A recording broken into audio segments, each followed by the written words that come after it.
to a basic quantitative problem. We do not need our calculators. We're just looking at stuff what cancels out in terms of units, okay?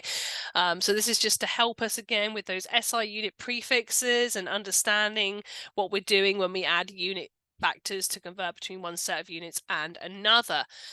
So I'm just going to take my little cross and try and get rid of things that are getting cancelled out. Okay, so if we have moles times by milliliters over liters, but then that whole thing is divided by moles per liter.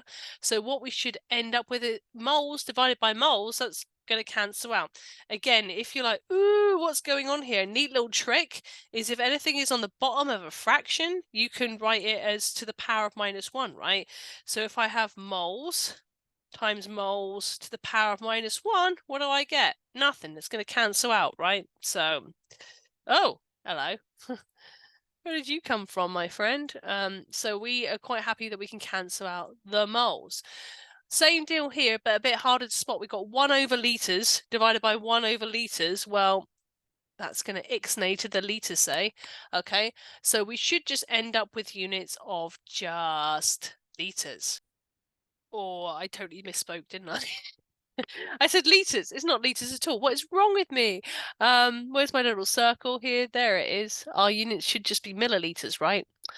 Okay, so let's get another one up. Get rid of all my scratching here.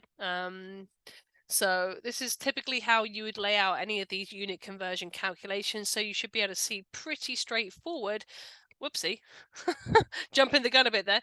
Liters on the top here and the bottom here, so that will cancel. Milliliters is on the top here and the bottom here, and grams top here, bottom there, so those cancel out each time, leaving us with our units in terms of kilograms.